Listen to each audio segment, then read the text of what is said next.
Way back in 1843, Fort Worth, Texas got its slogan, "Where the West Begins," when a treaty with the Native Americans was made way before Fort Worth was actually Fort Worth. In the spring of 1849, Old Glory was planted along the banks of the Trinity River in what we now know as Fort Worth, Texas. A bustling, culture-rich ranching community, Fort Worth actually boasts its own herd and is home to the world's largest honky-tonk and is also known as the nation's fastest growing city. So stay tuned as we share a little more of Fort Worth's rich heritage with you. And remember, that baby's coming from a Texan. Drive across Texas. Hey folks, welcome to Drive Across Texas. I'm Pat Waters. We're sitting on a rooftop in downtown Fort Worth visiting with Mike McAuliffe. Mike, how are you, buddy? I'm great. How you doing? I'm doing fabulous. Thank you for seeing us.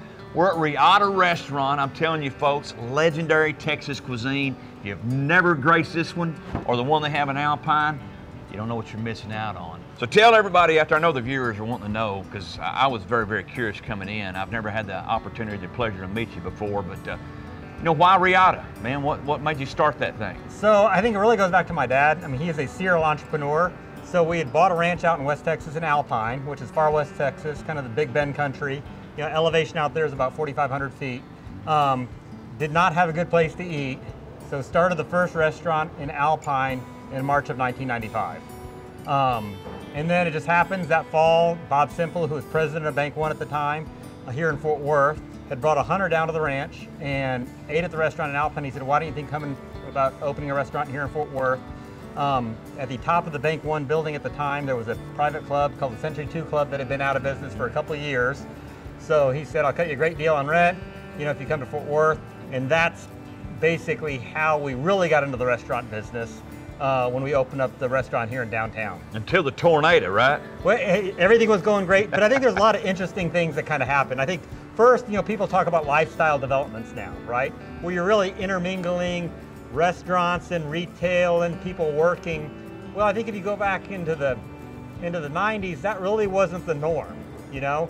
If you had a building at a restaurant, it was kind of a private club. Yeah. You know?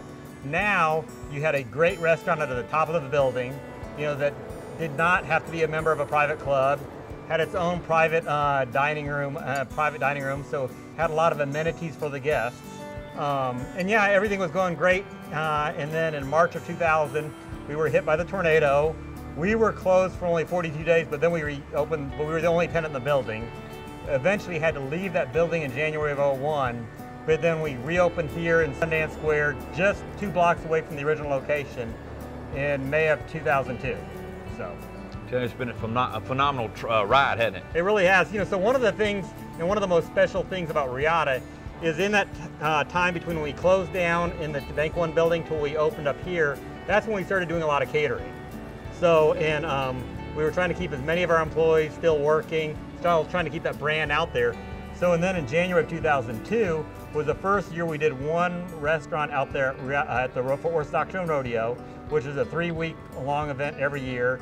It's called Reata at the Rodeo, was the first location. That started out as 1 private dining room, expanded to 2 private dining rooms.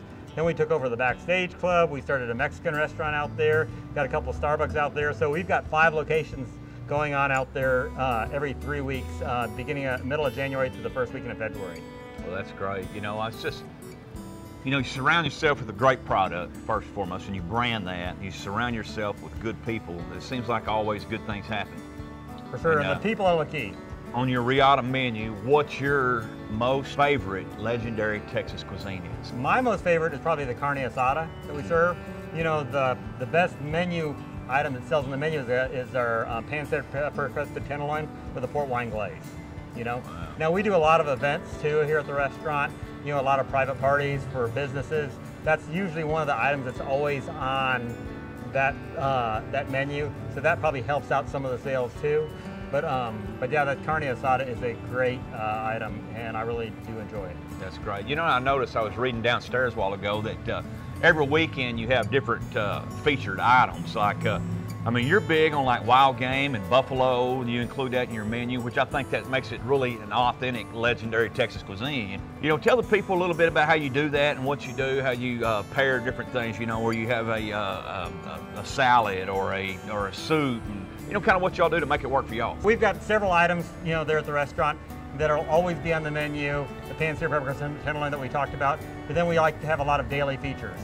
When we have those daily features, that might be a seafood feature. We'll have a featured chop, which will be a featured steak. On the weekends, we'll do that game feature.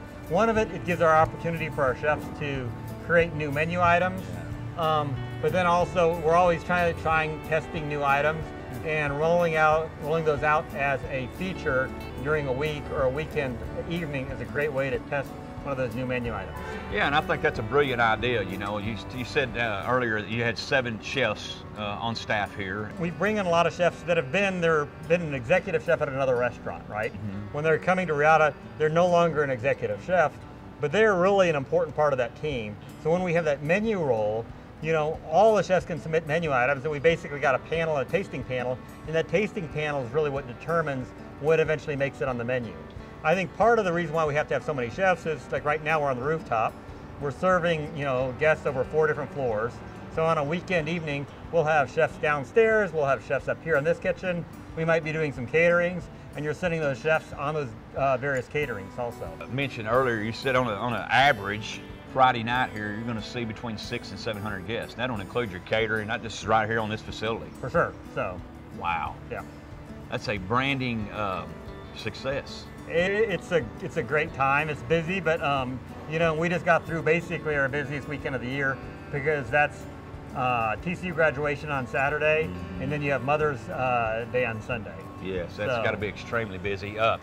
When we were down there a while ago, you were gracious enough to feed me and the crew, really show us some specialty items on your menu. But what really stuck out was the performance of your wait staff. And that's not easy to get a job here, is it? No, it's not. I mean, about 50% of the servers, you know, don't make it through training. Yeah. You know, for the most part, our servers here, they've already been a successful waiter or waitress at another location before they actually come to Reata. So, and then we try to make them better. You know, I mean, you know, there's different wine classes that we have. You know, we'll do some incentives, you know, through our distributors on the wine. Where, you know, just a couple weeks ago, you know, 6 of our servers just got back from a 5-day trip in Napa, where they got to visit a lot of the wineries. But more than just visiting the wineries, they really get to learn about the whole process. It's an educational. Yep. Yeah, and that's great. Mike, thank you so much for the opportunity to sit down. It's been a tremendous honor and a pleasure to meet you. I'm telling you folks, if you're ever in Tarrant County, you're around Fort Worth area, and you want some legendary Texas cuisine that is done first class, that is done top shelf, you need to come out here to the Reata Restaurant. I promise you it's going to be a large Texas time when you come to Reata. Y'all remember now, that baby's coming from a Texan. Adios. Drive across Texas.